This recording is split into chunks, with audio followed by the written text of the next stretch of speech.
Olá! Nessa aula vamos falar sobre a gliconeogênese. Os objetivos é entender o metabolismo de nosso organismo de forma integrada, compreender a importância da manutenção da glicemia, enumerar os principais substratos da via gliconeogênica, identificar as etapas irreversíveis da glicólise e compreender como essas etapas são revertidas durante a gliconeogênese. Compreender como ocorre a regulação recíproca da glicólise e da gliconeogênese e que contribui para a manutenção da glicemia. O nosso organismo e as reservas de energia. Você já parou para pensar nas diversas atividades que podemos exercer durante o dia? Observe as imagens, só que para exercê-las precisamos de energia. Você se lembra de onde vem essa energia? Isso mesmo. A matéria mais importante para a produção de energia do nosso corpo é a glicose. Mas como será que essa molécula consegue gerar energia? Claro, através da sua quebra, pela via glicolítica. Nossas células produzem moléculas de ATP, a moeda fundamental de energia do nosso organismo. Veja as moléculas de glicose se transformando em moléculas de ATP. Observe a animação. Por que foi oferecido café com bastante açúcar para a menina? O que era mais importante, o café ou o açúcar? Claro que é o açúcar. Precisamos dele para obter energia para o nosso organismo. Grande parte vem da nossa dieta, mas nem toda a glicose que ingerimos é utilizada imediatamente. O nosso organismo utiliza somente uma parte da glicose que ingerimos e forma estoques com o restante. Você sabe onde podemos encontrar esses estoques no nosso organismo? Observe a imagem. Os principais locais são o fígado, o tecido adiposo e os músculos. Músculo, tecido adiposo e o fígado. Você conhece as principais reservas energéticas do nosso organismo? Isso mesmo, o glicogênio, que é um polímero de moléculas de glicose organizadas de cadeias ramificadas, e os triacilgliceróis, que são lipídios formados por 3 moléculas de ácidos graxos, esterificadas a uma molécula de glicerol. Mas cada reserva vai ficar estocada em um local diferente. Observe, temos reserva de glicogênio no fígado e no músculo, e de triacilgliceróis no tecido adiposo. No reservas energéticas no glicogênio, é no fígado e músculo, e os triacilgliceróis é no tecido adiposo. Tecido adiposo porque os triacilgliceróis são gordura. Os estoques de triacilgliceróis podem ser facilmente visualizados, não é mesmo? Principalmente em pessoas obesas, como essa que vemos na imagem acima. Mas não podemos dizer a mesma coisa quando falamos dos estoques do glicogênio. Esses estoques são silenciosos, microscópicos. Então, esse é o glicogênio, que é mais no músculo e no fígado, e os lipídios, que é mais no tecido adiposo. Veja, o glicogênio fica armazenado em grânulos nas células musculares e hepáticas. Por mais que a gente tenha grande quantidade dessa reserva, não conseguimos observá-la. O glicogênio ele fica armazenado em grânulos em regiões como o músculo e no fígado. Veja, esse é os grânulos. Mas quando os estoques de energia vão ser utilizados pelo nosso organismo? Vamos pensar. O que você faz quando os alimentos disponíveis na sua geladeira acabam? Então, na geladeira, quando acaba, o que fazemos? Claro, você vai ao mercado para adquirir mais alimentos. Dessa mesma forma, quando as fontes imediatas de energia começam a acabar, o nosso organismo recorre aos estoques. Só que esses estoques não duram a vida toda. Os estoques de energia e o período de jejum. Vamos pensar um pouco. Se a nossa alimentação é a principal fonte de energia que utilizamos, como será que obtemos energia durante o período em que estamos de jejum? Claro, nós utilizamos as nossas reservas de glicogênio e lipídios, mas essas reservas não duram para sempre e, dependendo do tempo que ficamos em jejum, precisamos obter ainda energia de outras fontes, como as nossas proteínas. Você consegue entender agora por que indivíduos subnutridos ficam somente pele e osso? Como esses indivíduos não têm uma nutrição adequada, eles usam todas as fontes de energia possíveis do organismo, inclusive as proteínas. Vamos ver o que acontece com os níveis de glicose e dos nossos estoques de glicogênio e ácidos graxos.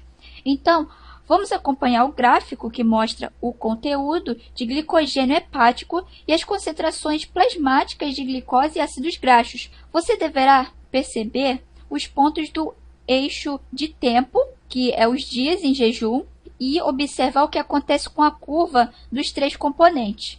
No tempo 0, no tempo 2, o glicogênio cai, o ácido graxo sobe, a glicose continua caindo e o ácido graxo sobe, 8 dias de jejum, e a glicose antes teve um declínio, começa a subir e o ácido graxo diminui.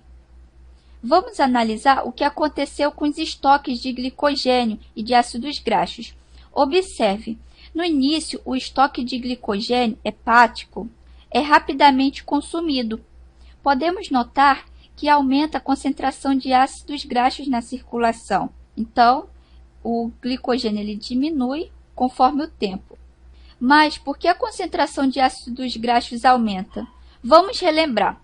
Quando estamos em jejum, nosso organismo sente a baixa concentração de glicose. Como é que o organismo responde? Isso mesmo, aumentando as concentrações dos hormônios glucagon e epinefrina.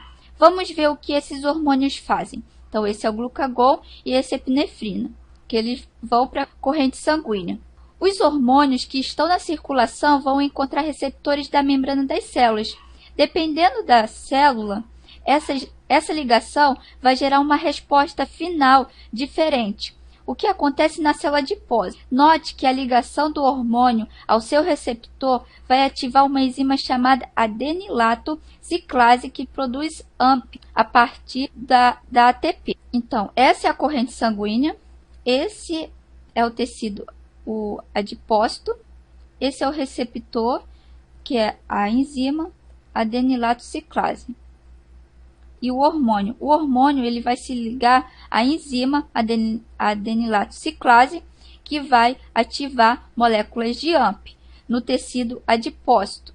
Mas qual é a importância desse aumento de AMP? Observe dentro do citoplasma do adipócito, existe uma outra enzima do tipo clinase, chamada PKA. PKA é a proteína quinase A. Essa daqui.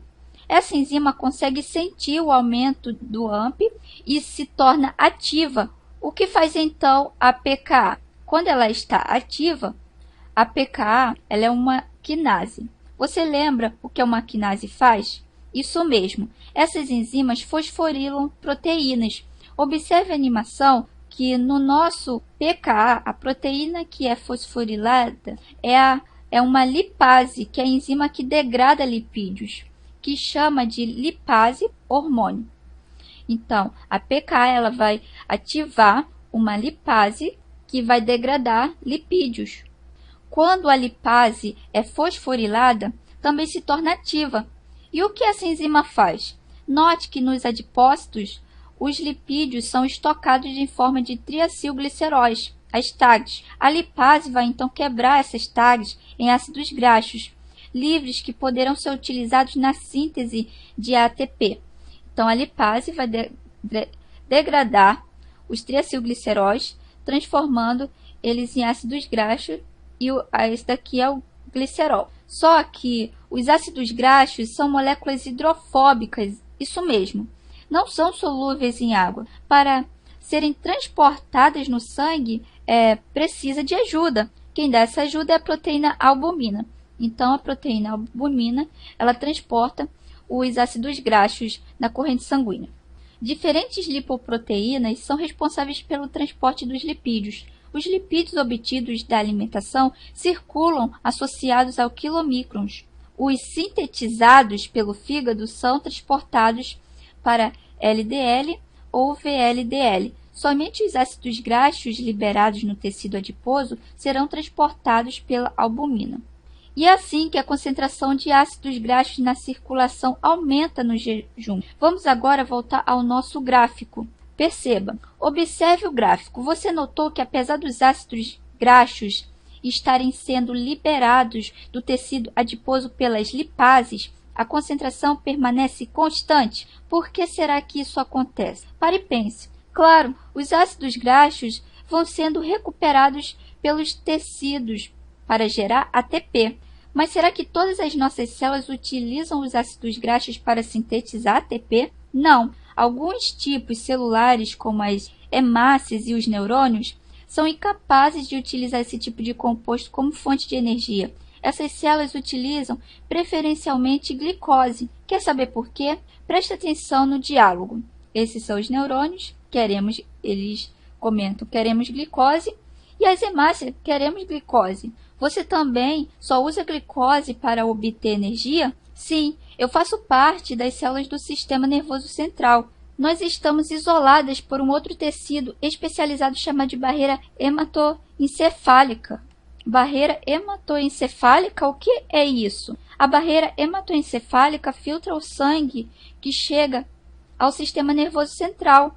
Essa barreira é constituída por capilares sanguíneos, onde as células endoteliais estão dispostas lado a lado e bem unidas umas às outras. Não há fenestrações. Fenestrações são pequenos espaços entre as células que permitem a passagem livre de substância. Assim, para uma substância atravessar o capilar e chegar às células, precisa de um transportador. Os ácidos graxos associados à albumina não conseguem atravessar, mas a glicose consegue, e eu uso essa molécula para obter energia. O meu problema é outro. Eu não uso os ácidos graxos porque eu não tenho mitocôndrias e não posso oxidá-los. Então, eu uso a glicose para fazer fermentação lática e produzir ATP. Você sabia que o cérebro consome cerca de 120 gramas de glicose por dia? Já as hemácias necessitam de cerca de 30 gramas diárias. Então, acabamos de ver que algumas células só utilizam glicose para obter energia. Quando estamos em jejum, de onde vem essa glicose? Isso mesmo, da reserva de glicogênio. Observe a micrografia. Os pontos pretos que aparecem no interior da célula são os grânulos de glicogênio. Esse é o fígado e esses são os grânulos de glicogênio. Só que o glicogênio não é exatamente uma estrutura circular, como parece quando você observa a micrografia. Você lembra como é a estrutura do glicogênio? Veja, é uma estrutura ramificada formada por moléculas de glicose. Esse é o glicogênio. Você se lembra da degradação do glicogênio? Veja, quando o glicogênio é degradado, a liberação de moléculas de glicose 1-fosfato. Essa é a enzima que quebra as moléculas de glicogênio. O que acontece com a glicose 1-fosfato? Vamos lembrar. Essa molécula sofre algumas transformações. Então, perceba, essa é a enzima fosfoglicomutase que vai degradar glicose 1-fosfato, transformando em glicose 6-fosfato. E a glicose 6-fosfatase, ele vai degradar a molécula de 6-fosfato, transformando em glicose. Observe o gráfico dos níveis de glicose e glicogênio. O que você pode notar de interessante? Veja, mesmo depois que a reserva de glicogênio acaba, a taxa de glicose permanece constante. Por que será que o nível de glicose também não se estoura? A natureza é sábia. Como existe esse problema de células que só usam glicose como fonte de energia, o organismo possui uma via metabólica que sintetiza esse composto a partir de outros compostos não glicídicos, que é compostos que não são açúcares. Essa via é chamada de gliconeogênese. Essa via é como um rio que recebe água de vários fluentes, que são compostos provenientes de outras vias metabólicas, como lactato, fosfenopiruvato, hexaloacetato e aminoácidos. E toda a água vai para um destino final, que é a foz, e essa foz é moléculas de glicose. O organismo animal não é capaz de fazer gliconeogênese a partir de ácidos graxos. Somente alguns vegetais podem utilizar esse composto para gerar glicose. Vamos ver agora como acontece a gliconeogênese, a via que leva à síntese de glicose a partir dos precursores não glicídicos. Entendendo a lógica da gliconeogênese, como será que o nosso organismo faz para sintetizar glicose? Você tem alguma ideia? Não é preciso fazer mágica. Vamos ver se você consegue entender a lógica desse processo. Então, existe a glicose. Alguma vez você já deve ter quebrado alguma coisa que não devia, não é mesmo? Quando isso acontece, às vezes precisamos remontar o que foi quebrado. O que fazemos então? Claro, precisamos unir os pedaços quebrados até que o objeto volte à sua forma original, ou seja, nós fazemos o caminho inverso da quebra do objeto, unindo esses pedaços e reconstruindo o objeto. Com a glicose não é diferente. Até agora, você já aprendeu como a glicose é quebrada durante a via glicolítica, que também é conhecida como glicólise, que glico, açúcar, e lise, que é quebra. Você está lembrado que uma molécula de glicose origina 2 moléculas de piruvato e 2 moléculas de ATP, glicose, piruvato e ATP. Então, a glicólise é a quebra de glicose em piruvato e ATP. A gliconeogênese, que é a síntese de nova glicose, glicose, e nova e gênese, síntese, segue o mesmo princípio. É preciso usar moléculas resultantes da quebra da glicose para regenerar moléculas de glicose. Mas como será que precursores não glicídicos, moléculas que não são açúcares, podem gerar essas moléculas necessárias à glicogênese? Vamos ver a seguir como isso é possível. A glicólise, que lise é quebra, e gliconeogênese, que é origem, gênese significa origem, são 2 vias opostas. Então, glicólise, quebra, e gliconeogênese, origem, são opostas. A primeira é de degradação, que é a glicólise, e a segunda é de síntese, que é a gliconeogênese. Podemos fazer uma analogia da glicólise com a implosão de um prédio e, um dado sinal, um prédio remontando. Então, a glicólise é a quebra. Pode ser uma quebra de um prédio, quebra de moléculas de glicose, e a gliconeogênese vai construir essa quebra. Que já a gliconeogênese pode ser comparada à construção de um prédio, onde os tijolos e o cimento vão gerar uma estrutura final.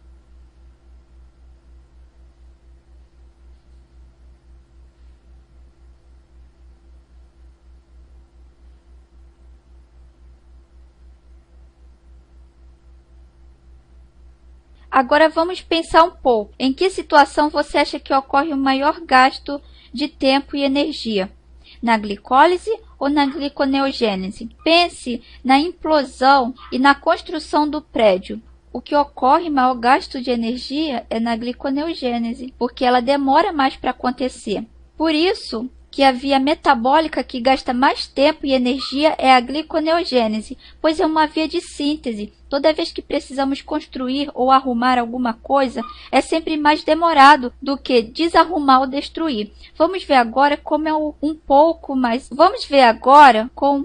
mais de detalhe como essa via ocorre, os locais e os substratos da gliconeogênese. Vamos pensar um pouco agora. Quando você entra em uma casa, o que você observa? A casa é dividida em cômodos e essa divisão não é feita à toa. Cada cômodo tem uma função dentro da casa, concorda? Então, vamos ver que para cada cômodo da casa, a função corresponde. Então, no quarto, tem a função de dormir, a recepção de amigos é a sala, preparo dos alimentos é a cozinha, lavagem de roupas na lavanderia e necessidades fisiológicas é no banheiro. E no nosso organismo? O nosso corpo é um conjunto de órgãos. Você acha que todos os órgãos têm a mesma função? Será que todas as vias metabólicas ocorrem em todas as partes do nosso corpo? Não. Temos vias que ocorrem em locais específicos. Onde será que ocorre a gliconeogênese? 2 órgãos estão envolvidos. O fígado, que O fígado é o principal órgão responsável pela gliconeogênese e os rins, mais especificamente o córtex renal, fazem gliconeogênese, mas sua contribuição não é muito significativa. Só em situações de jejum prolongado é que o seu papel é mais importante. Então vamos ver o fígado e os rins. Vamos mais a fundo. E na célula, onde ocorre a gliconeogênese, você tem ideia? Sim, a via gliconeogênica ocorre no citosol, mas veremos que tem uma pequena participação das mitocôndrias.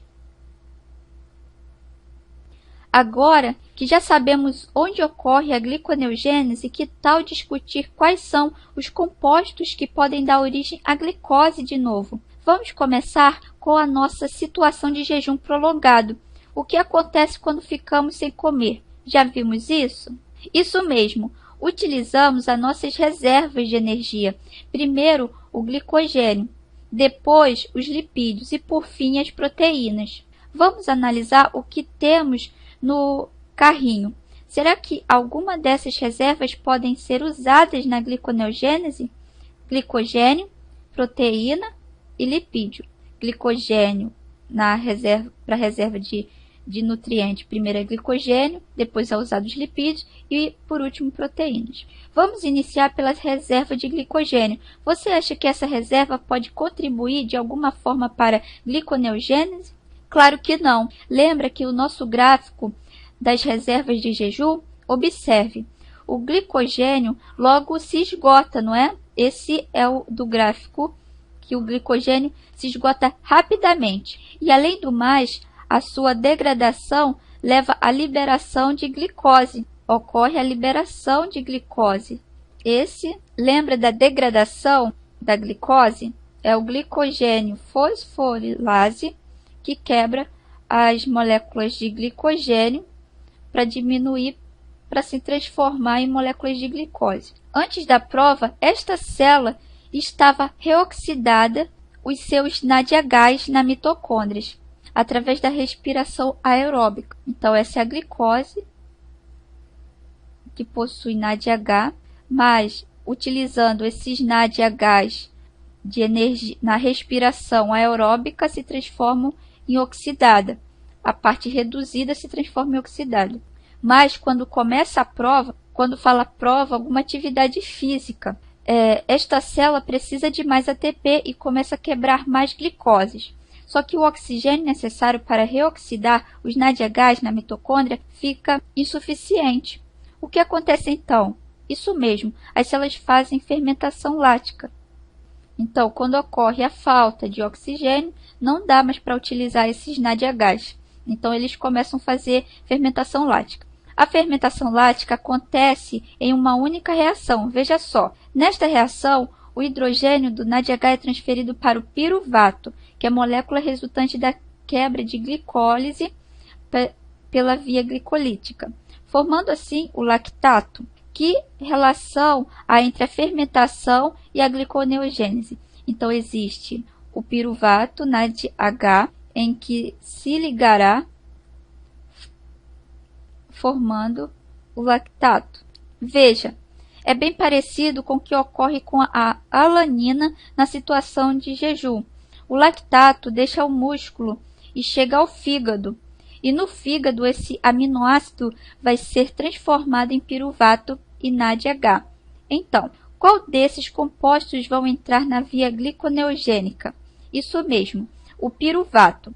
O NADH vai para a mitocôndria gerar mais energia pela respiração aeróbica.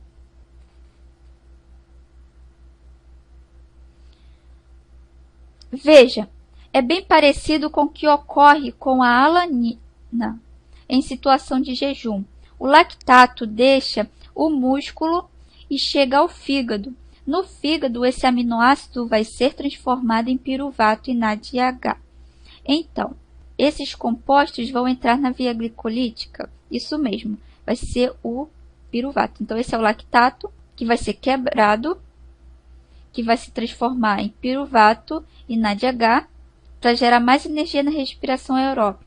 Então, agora já sabemos quais são os principais percussores da gliconeogênese.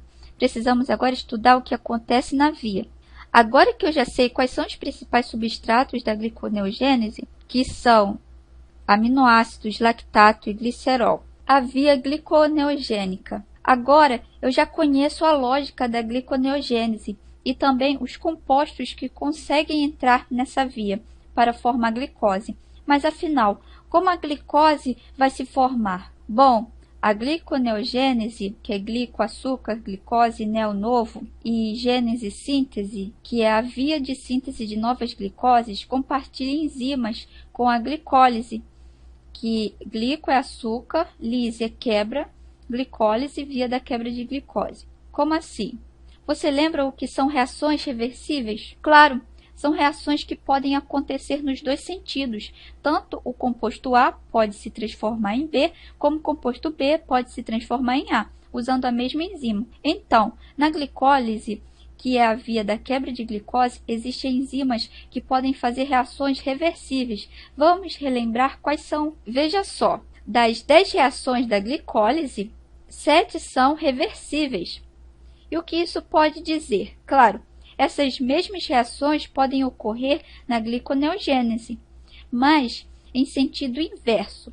Vamos ver as placas com o nome das enzimas para ver as reações. Mas e as outras 3 reações que faltam? Então, existe a segunda reação, que é usado a enzima fosfoglicoisomerase, que é a quebra de glicose 6-fosfato em frutose 6-fosfato. A quarta reação, aldolase, que é a quebra da frutose 1,6 bifosfato para dihidroxiacetona fosfato mais gliceraldeído 3-fosfato. A quinta reação, que é usado a enzima triose fosfato isomerase, que é a quebra da dihidroxiacetona fosfato, gerando gliceraldeído 3-fosfato.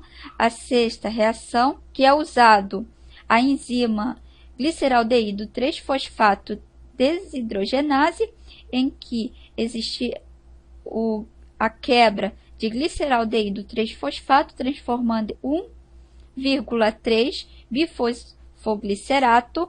A sétima reação, que é usada a enzima fosfoglicerato quinase, que é a quebra de 1,3 bifosfoglicerato, transformando em 3-fosfoglicerato. A oitava reação, fosfoglicerato mutase, que é a quebra de 3-fosfoglicerato, transformando em 2-fosfoglicerato. E a nona reação, que é usada a enzima enolase, faz a quebra de 2-fosfoglicerato, transformando em fosfoenolpiruvato. E existem as 3 reações que faltam, que é a primeira, a terceira e a 10ª, que não são reversíveis. As reações da glicólise que estavam faltando são irreversíveis. O que isso quer dizer? Isso mesmo, essas reações só ocorrem em um sentido. Então, o que é preciso acontecer para a reação ocorrer ao contrário na via gliconeogênica? Muito bem, na gliconeogênese precisamos de outras enzimas. É como se você precisasse pegar um desvio para voltar em uma estrada de mão única. Então, essas são as reações irreversíveis, que é a primeira reação, que usa a enzima isoquinase, que é a quebra de glicose e ATP, transformando em glicose 6-fosfato e ADP. Terceira reação, que é usada a enzima PFK1, que é degradado a frutose 6-fosfato e ATP em frutose 1,6 bifosfato e ADP. E a 10ª reação, que é usada o piruvato quinase, que degrada a dihidroxiacetona fosfato, transformando em gliceraldeído 3-fosfato. Vamos ver como a glicogênese controla cada uma dessas reações irreversíveis da glicose. Vamos começar pela última reação da via glicolítica. Lembre-se de que essa reação é a primeira a ser contornada na gliconeogênese. Afinal, vamos andar ao contrário. Então, existe o piruvato quinase. O que acontece na glicólise? Vamos relembrar. Observe a enzima piruvato quinase retirava o fosfato do fosfoenopiruvato, gerando um piruvato e um ATP. Mas porque essa reação não pode ocorrer no sentido inverso. Então, existe o fosfoenopiruvato que quebra o fosfato e se liga e se transforma em piruvato e adenosina trifosfato. Observe o produto da reação. É a forma anólica do piruvato. Essa forma não consegue receber fosfato de volta, pois é muito instável e logo se transforma em cetona. Como ocorre, então, a gliconeogênese? Existe a ligação de oxigênio, fazendo a ligação dupla, e de hidrogênio. Piruvato forma cetônica. Para formar fosfenopiruvato a partir do piruvato, vai dar muito mais trabalho do que fazer o contrário. Veja só, precisamos de duas reações. Esse é o piruvato. Vamos por partes. Observe. Primeiro, o piruvato vai se transformar em oxalacetato. Essa reação vai ser feita pela enzima piruvato carboxilase, que é esta. Essa enzima adiciona mais um carbono à molécula de piruvato. Para isso, há gasto de energia. E você notou que para isso foi necessário usar uma molécula de ATP e uma fonte de carbono. Então, o que vai acontecer? Então, o piruvato vai precisar da enzima piruvato carboxilase. Então, ele precisará de ATP e de CO2 para a reação e se transforma em oxalacetato. Posteriormente, o oxalacetato, que vai ser transformado em fosfoenopiruvato, note que essa reação vai ser feita por outra enzima chamada piruvato carboxiquinase. Essa enzima retira um carbono do oxalacetato e adiciona um fosfato. Para isso, há gasto de energia. Você notou que para isso foi necessário usar uma molécula de GTP para converter piruvato em fosfenopiruvato? Então, o oxalacetato vai usar a enzima carboxiquinase, usou um GTP e libera CO2 e se transforma em fosfenopiruvato. Então, existem duas moléculas de energia, um ATP e um GTP, para essa reação. Apesar de serem duas reações, parece bem simples, não é? Mas podemos ter problemas. Veja só, a enzima piruvato carboxilase, a enzima que converte piruvato em oxalacetato, só é encontrada dentro da mitocôndria, mas o piruvato carboxiquinase, enzima que converte oxalacetato em fosfenopiruvato, pode ser encontrada em mitocôndrias e no citosol, nos hepatócitos. Mas qual será o problema então? Então, existe o fígado, existe esse daqui, é o piruvato carboxilase, e esse é o piruvato carboxiquinase. Pode ser encontrado, as duas pode ser encontrado na mitocôndria, que é o piruvato carboxilase, pode ser encontrado só na mitocôndrias, e o piruvato carboxilase, que só pode ser encontrado na mitocôndrias e também no citoplasma. Se as duas reações ocorrem na mitocôndria, estará tudo certo. O produto final, que é o fosfenopiruvato, consegue passar pela membrana mitocondrial interna. Se as duas reações ocorrem na mitocôndria, estará tudo certo. O produto final, que é o fosfenopiruvato, consegue passar pela membrana mitocondrial interna, pois existe um transportador. Assim, a molécula pode continuar a gliconeogênese no citosol. Mas se o oxalacetato usar o piruvato carboxilase do citosol, teremos problemas. O oxalacetato não atravessa a membrana da mitocôndria. Então, esse é o fosfenopiruvato. Essa é a membrana interna da mitocôndria. Assim, ele consegue passar. O oxalacetato não consegue passar. O oxalacetato terá dois caminhos bastante parecidos para sair da mitocôndria. Observe, essa molécula pode ser transformada em malato. E o que acontece depois? Se transforma em malato através da enzima malato desidrogenase. Isso mesmo, o malato possui um transportador que consegue atravessar a membrana no citosol. Essa molécula vai virar oxalacetato de novo. Assim, o oxalacetato pode usar a piruvato carboxilase para virar fosfenopiruvato. Então, o malato pode passar na membrana mitocondrial interna. E assim, o malato desidrogenase, fora da mitocôndria, vai se transformar em fosfenopiruvato posteriormente. E o outro caminho? Preste atenção, pois é quase igual ao caminho do malato. Observe, o oxalacetato pode ser transformado em aspartato. Note que é a mesma coisa, o aspartato possui um transportador e consegue atravessar a membrana, no citosol. Essa molécula vai virar oxalacetato de novo. Assim, o oxalacetato pode usar o piruvato carboxilase para virar fosfenilpiruvato. Então, o aspartato pode passar pela membrana interna da mitocôndria, em que vai usar o aspartato aminotransferase, que vai se transformar em oxalacetato, que vai usar outra enzima para se transformar em fosfenilpiruvato. Vamos ver agora como a gliconeogênese contorna a reação de fosfofrutoquinase 1. Vamos primeiro relembrar como é a reação da PFK1 faz na glicólise. Observe, a fosfofrutoquinase é uma quinase. Então, que tipo de reação essa enzima deve fazer? Claro, uma reação de fosforilação. A enzima adiciona um fosfato à frutose 6-fosfato.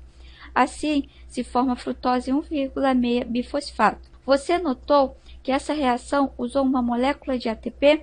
É por isso que a reação só ocorre em uma direção. Então, existe a fosfofrutoquinase. Que vai transformar frutose 6-fosfato e vai utilizar adenosina trifosfato, transformando ela em a frutose 1,6 bifosfato. Se na glicose a reação era de fosforilação, que tipo de reação deverá ocorrer na gliconeogênese? Muito bem, uma reação de desfosforilação. Você lembra qual é a classe de enzimas que retira fosfato de moléculas? Claro, são as fosfatases. Veja só, na gliconeogênese, a enzima que converte a frutose 1,6 bifosfato em frutose 6-fosfato é a frutose 1,6 bifosfatase. Então, essa é a frutose 1,6 bifosfato que vai se transformar em frutose 6-fosfato. Vamos ver finalmente como a glicose é originada na gliconeogênese. Como essa via contorna a reação de exoquinase. A exoquinase faz a primeira reação da glicólise, não é mesmo? Você lembra que reação é essa? Isso mesmo. É a conversão de glicose em glicose 6-fosfato. Também é uma reação de fosforilação. A exoquinase adiciona um fosfato à glicose. Você notou que essa reação também usou uma molécula de ATP? Isso mesmo. É por isso que a reação também só ocorre em uma direção. Então, essa é a exoquinase, que vai transformar a glicose em glicose 6-fosfato, que vai transportar um fosfato da adenosina trifosfato para a glicose, e transformando a adenosina difosfato como produto e glicose 6-fosfato como produto. O que acontece com a glicose 6-fosfato na gliconeogênese? É bastante parecido com a reação de frutose 1,6 bifosfato que acabamos de ver. Note que ocorre também uma reação de descarboxilação. A enzima frutose 6-fosfatase vai retirar o fosfato da molécula, originando assim a glicose. Então, a glicose 6-fosfatase vai tirar o fosfato que tem na glicose, transformando em glicose. Essa é a glicose. É bem mais complexo construir do que destruir. Gastamos mais energia na gliconeogênese do que na glicólise. Sem contar o tempo, não é mesmo? Você reparou que temos mais reações na gliconeogênese do que na glicólise? Sim, para reverter a última reação da glicólise foram necessárias 2 reações. A natureza é sábia. São essas reações irreversíveis que fazem com que a via metabólica que se inicia continue sempre em uma direção só, regulando a gliconeogênese. Você acha que a glicólise e a gliconeogênese podem ocorrer ao mesmo tempo? Seria vantajoso para a célula quebrar e sintetizar glicose ao mesmo tempo? Claro que não. Essas vias são reguladas de forma alternada. Quando uma está ativa, outra está inativa. Como ocorre essa regulação? Vamos fazer um resumo do que aconteceu no nosso organismo nas situações de jejum e após a alimentação. Vamos ver se você lembra os principais pontos do metabolismo que foram estudados. Vamos tentar montar a tabela. Então, perceba, dos hormônio, glucagon e insulina. O nível de glicose do sangue no glucagon é baixo e na insulina é alto. Nas vias ativas, o glucagon, existe a gliconeogênese, existe a degradação do glicogênio e existe a degradação de ácido graxo. Enquanto na insulina, que é muito, glucagon é quando tem pouca glicose. Então, é usado o glucagon quando tem pouca glicose e usada a insulina quando tem muita glicose. Então, na insulina, nas vias ativas, existe a glicólise, que é a quebra de glicose, a síntese de glicogênio e a síntese de ácido graxo. E quando é a quantidade de ácido graxo na mitocôndria, no glucagon é muito e na insulina é pouco. Agora que você mostrou saber um pouco sobre os pontos principais do metabolismo, vamos tentar entender como ocorre a regulação recíproca, gliconeogênese e da glicólise. Onde você acha que começa o controle da gliconeogênese? Vamos pensar. Que composto deve estar disponível para iniciar a via? Isso mesmo, o piruvato. Essa molécula pode seguir dois caminhos, a gliconeogênese ou o ciclo de Krebs. Quem é que regula o direcionamento do piruvato para o caminho da gliconeogênese? Então vamos ver. Você se lembra do acetil-CoA? Sim, aquela molécula que alimenta o ciclo de Krebs, ou ciclo de ácido cítrico. Você se lembra de onde vem essa molécula? Muito bem, a acetil-CoA pode vir da degradação de ácido graxo ou de uma reação de transformação do piruvato pela enzima piruvato desidrogenase. Mas, por que estamos falando da acetil-CoA? Pois é, essa molécula é uma das peças-chave da regulação do metabolismo de carboidratos. Vamos entender como. Vamos analisar a situação de um indivíduo que está se alimentando bem. Como está o ciclo de Krebs desse indivíduo? Claro, funcionando a todo vapor. O que acontece com a molécula de acetil-CoA? Isso mesmo, essa molécula vai ser consumida pelo ciclo. Mas como isso ocorre? Note que o acetil-CoA se une ao oxalacetato e origina uma molécula de citrato. Então pense, se o ciclo de Krebs precisa funcionar a todo vapor, como estará o nível de acetil-CoA na mitocôndria?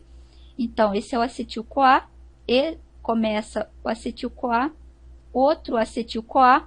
Claro, quando o ciclo de Krebs está funcionando bem, o nível de acetil-CoA na mitocôndria fica baixo. Qual será, então, o destino do piruvato quando há pouco acetil-CoA na mitocôndria? Isso mesmo, gerar acetil-CoA para o ciclo de Krebs. Não pare. Essa reação será feita pela piruvato desidrogenase. Assim, os baixos níveis de acetil-CoA na mitocôndria, o ciclo de Krebs funcionando a todo vapor.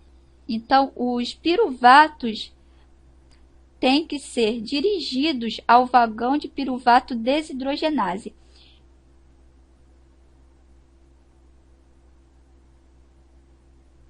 Vamos ver outra situação agora. Se o indivíduo está em jejum, quais são mesmo as vias metabólicas ativas? Muito bem, a degradação de ácidos graxos e gliconeogênese.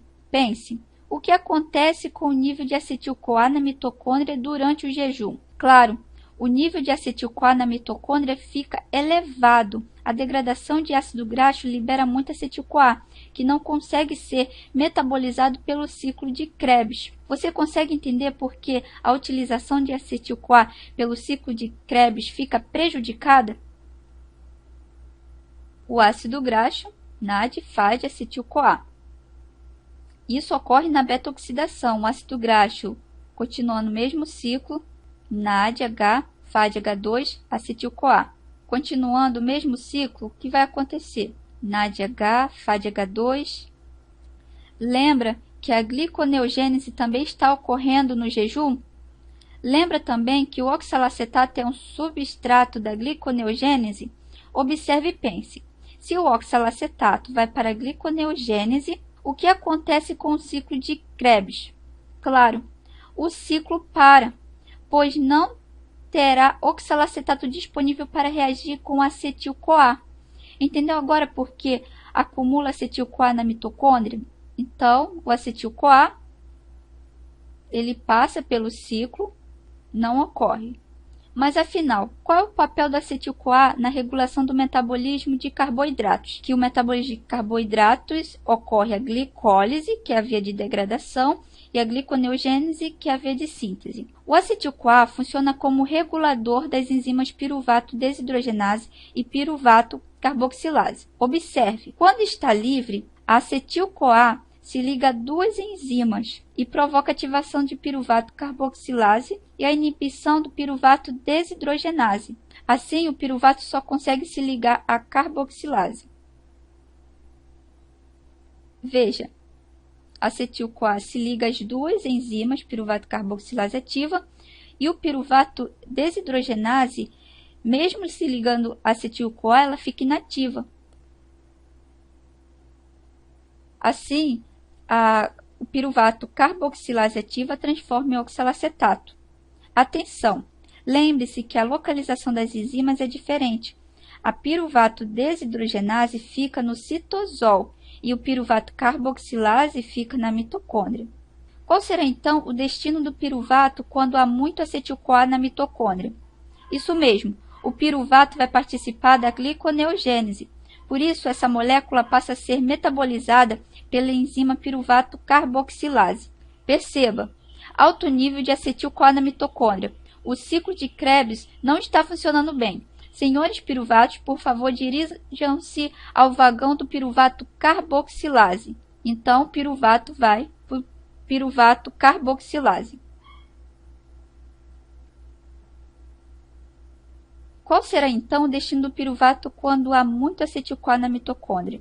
Assim, o piruvato vai participar da gliconeogênese. Por isso, essa molécula passa a ser metabolizada pela enzima piruvato carboxilase. Além de regular as enzimas, o que acontece com acetil-CoA, que está em excesso? Essas moléculas vão se transformar em corpos cetônicos. Vamos relembrar como isso acontece. Imagina uma pessoa fazendo exercício em jejum. Os ácidos graxos vão gerar excesso de moléculas de acetil-CoA. Acompanhe a reação.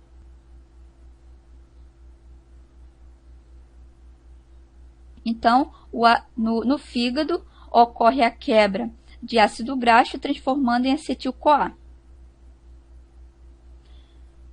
Os dois acetil-CoA se condensam, formando acetoacetato, e se distribuem no organismo.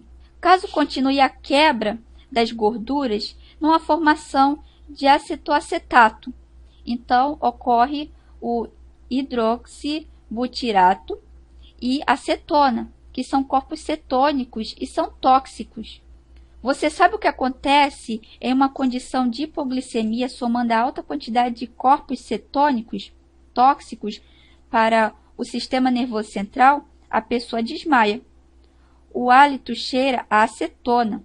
Esse quadro só é revertido com a glicose, dependendo da condição no pronto-socorro. Aqui estão representadas duas enzimas que têm a atividade regulada por frutose 2,6 bifosfato. O que acontece com essas enzimas quando o nível dessa molécula está elevado? Observe a animação. Perceba, a frutose 2,6 bifosfato se liga a fosfofrutoquinase U e ela acaba ativando ela. No entanto, ao se ligar a frutose 1,6 bifosfatase, leva à inibição da enzima.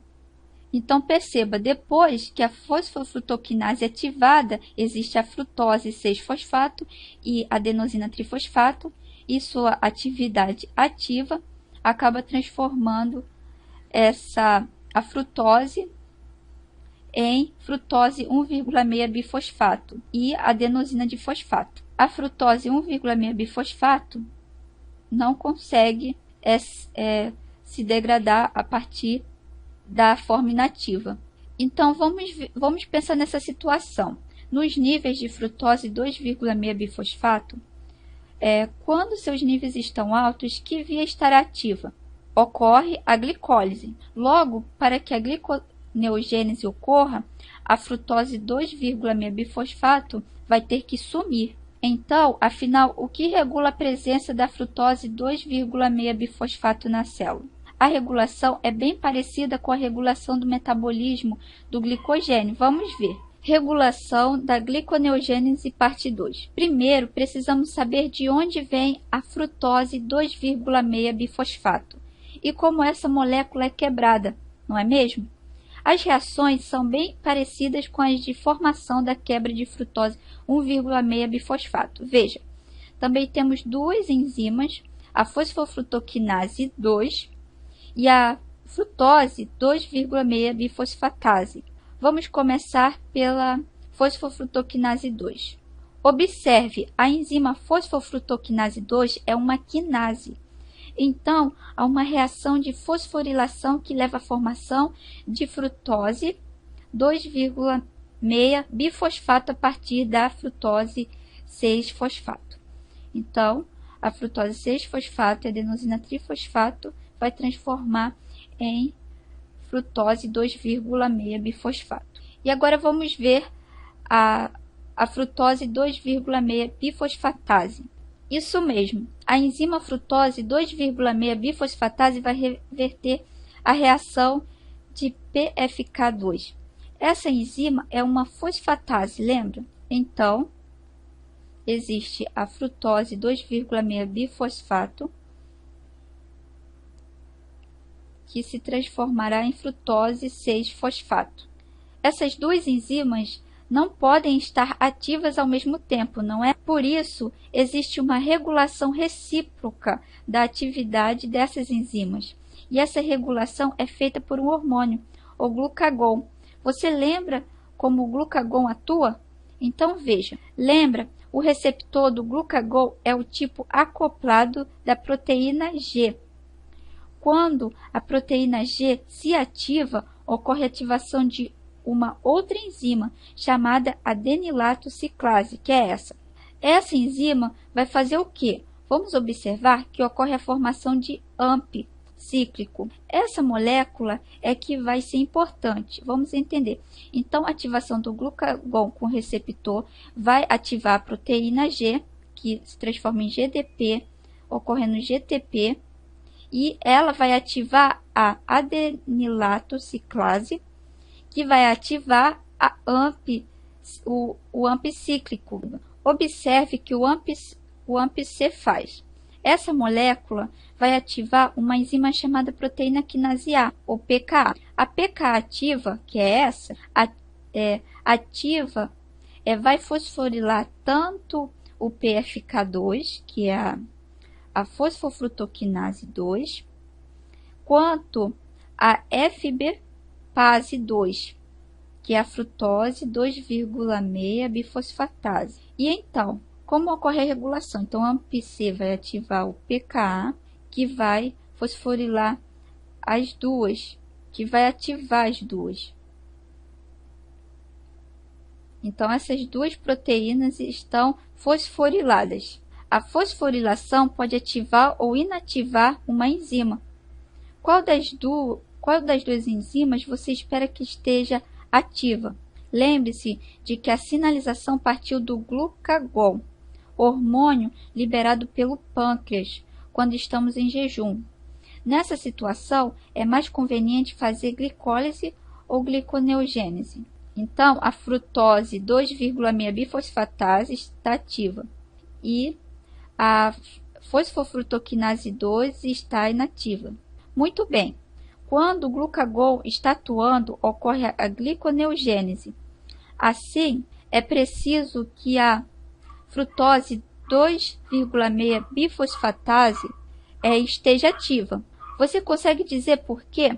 Claro, se a frutose 2,6-bifosfatase estiver ativa, os níveis da frutose 2,6-bifosfato estarão diminuídos e, por isso, frutose 2,6-bifosfato 1 poderá ficar ativa. A regulação da gliconeogênese não para por aí. Ainda há outra enzima que pode ser regulada, mas esse mecanismo foi outro cientista que descobriu. Regulação gliconeogênese. A regulação da piruvato quinase é bem simples. Já vimos como esse mecanismo acontece. Essa enzima também sofre ação da proteína quinase A, o pKa, Isso mesmo, a enzima vai ser fosforilada pela pKa e ela ficará inativa. Vamos ver o que acontece. O AMP cíclico vai se ligar a pKa e o piruvato quinase vai ser fosforilado e vai ficar no estado inativo. Isso mesmo, todo fosfenopiruvato formado vai ser metabolizado pela enzima fosfenopiruvato carboxilase, que inicialmente havia gliconeogênica. Todo fosfenopiruvato vai ser metabolizado pela enzima fosfenopiruvato carboxilase, que é esse.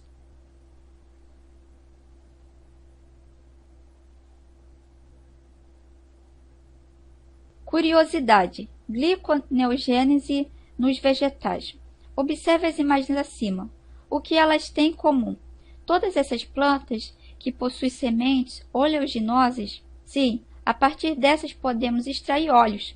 Quem nunca comeu óleo de soja ou de girassol, ou de canola, ou de milho? Esses óleos são obtidos das sementes dessas plantas. Alguma vez você já deve ter feito o experimento de plantar sementes em algodão, não é mesmo? Normalmente usamos sementes de feijão. Você já tentou fazer a mesma coisa usando uma semente de milho? O que você acha que vai acontecer? Vamos ver. Vamos fazer um experimento. As sementes precisam ser colocadas em algodão molhado. Então, molhe o algodão nas placas e coloque as sementes sobre eles. Observe o que acontece durante uma semana.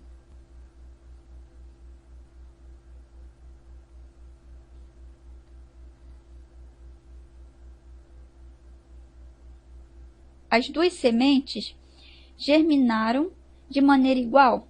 Claro que não. A semente de feijão germinou primeiro e já possuiu as primeiras folhas. A semente de milho demorou mais tempo para começar a germinar. Bem, você deve ter pensado, por que será que aconteceu essa diferença no tempo de germinação? Há uma diferença no metabolismo das duas sementes. Preste atenção na conversa entre o milho e o feijão. Você sabe por que eu germino mais rápido que você? Não, por quê? Porque você é gordo. Eu tenho muito carboidrato e logo consigo ter energia para germinar. Eu faço glicólise e ciclo de Krebs. E pronto, já tenho tudo o que preciso para ter energia. Eu tenho que malhar muito para converter minha gordura em açúcar para poder ter energia. Primeiro tenho que degradar os ácidos graxos, fazer gliconeogênese, para depois fazer a glicólise e o ciclo de Krebs. Isso demora? Bem, você já deve ter pensado, será que a semente de milho não vai germinar? Sim, o milho também vai germinar, mas demora mais tempo que o feijão. Atenção, células animais não conseguem fazer glicose a partir de ácido graxo, gordura, mas as sementes oleaginosas, alguns protozoários e fungos conseguem fazer esse tipo de biossíntese nos peroxissomos, nessa organela. Apenas os ácidos graxos darão origem à glicose. Vamos ver como as sementes fazem gliconeogênese. Que compartimentos celulares você acha que estarão envolvidos? As mitocôndrias, os peroxissomos e também o citoplasma. Isso mesmo. É novamente um exemplo de que as coisas na célula ocorrem por meio de trabalho em equipe. Os peroxissomos que fazem gliconeogênese são chamados de glioxissomos. Esse é o glioxissomo e essa é a mitocôndria e o citoplasma. Como os ácidos graxos entram na nossa história? Para a gliconeogênese ocorrer, é necessário que ocorra outras reações antes. Você tem ideia por onde começarmos? Primeiro, o ácido graxo precisa ser quebrado. As moléculas de acetil-CoA nos glioxissomos, que são esses. Então, vai fazer a beta-oxidação. A quebra dos ácidos graxos em moléculas de acetil-CoA ocorre por meio de um ciclo de reações chamado beta-oxidação. A cada volta do ciclo, o ácido graxo libera uma molécula de acetil-CoA e um ácido graxo com menos 2 carbonos, que entra novamente ao ciclo para liberar mais acetil-CoA. O acetil-CoA formado na degradação do ácido graxo pode seguir dois caminhos. Vamos ver. O ciclo de Krebs. O acetil-CoA vai para a mitocôndria participar do ciclo de Krebs. Só que essa molécula não consegue sair do glioxissomo. Para sair, ela precisa ser modificada. O que ocorre então? O acetil-CoA interage com as moléculas de carnitina e essa reação libera CoA e forma acetilcarnitina. Esse novo composto consegue sair do peroxissomo e entrar na mitocôndria. Então, acetilcarnitina. Então, acetil-CoA vai para a mitocôndria participar do ciclo de Krebs. E o que acontece na mitocôndria, que é essa? O acetilcarnitina entra no ciclo de Krebs? Não. Então, esse composto interage com uma CoA livre na mitocôndria e é quebrado em acetil-CoA e carnitina. Agora sim, o acetil-CoA entra no ciclo de Krebs. Alguns intermediários desse ciclo podem participar da gliconeogênese no citoplasma. Veremos isso daqui a pouco. Veja, depois de ocorrer o ciclo de Krebs, existe o ciclo do glioxilato. O acetil-CoA pode participar de um outro ciclo de reações, bastante parecido com o ciclo de Krebs, que ocorre dentro do próprio glioxissomo, o ciclo do glioxilato. Note que esse ciclo vai precisar de duas moléculas de acetil-CoA e de um de seus intermediários, o glioxilato. Então, vamos iniciar o ciclo. Então, no ciclo, ocorre a saída do succinato e do NADH.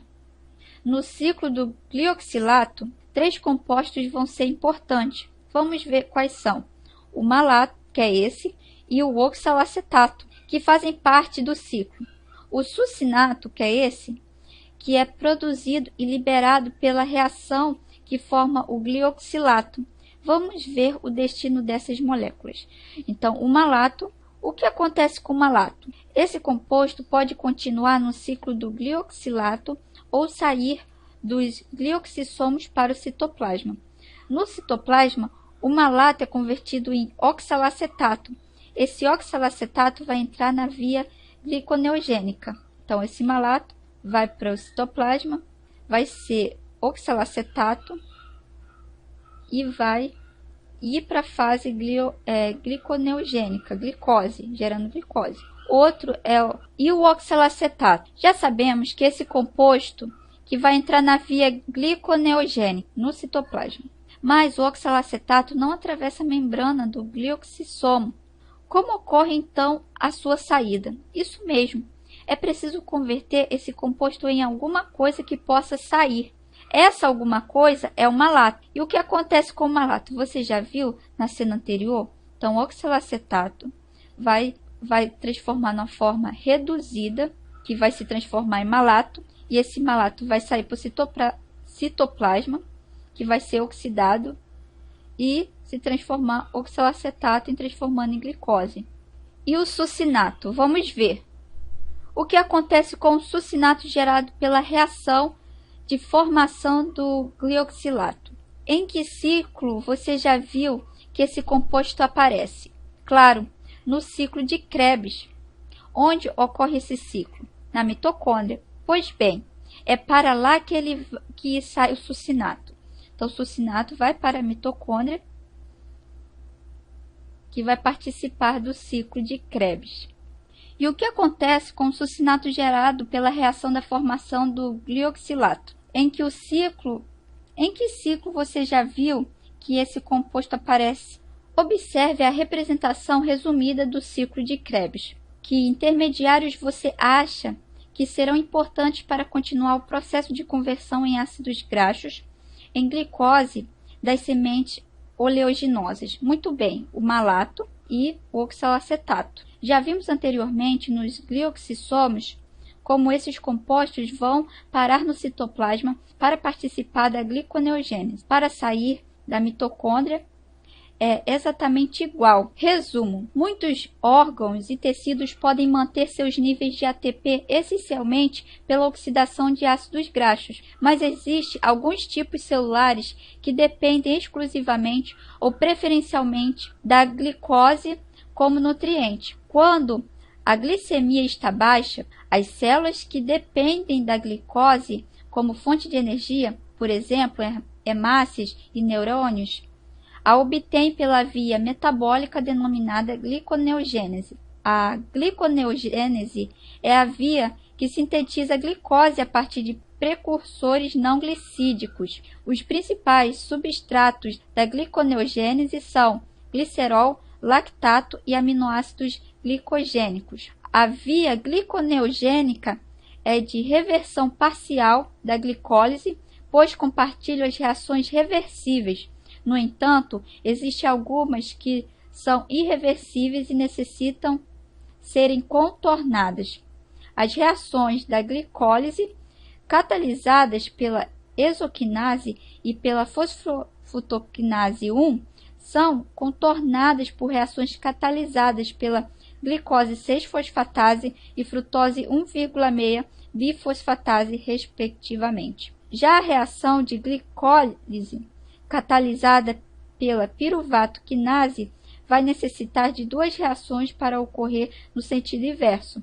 Essas reações serão catalisadas pela piruvato carboxilase e piruvato carboxiquinase.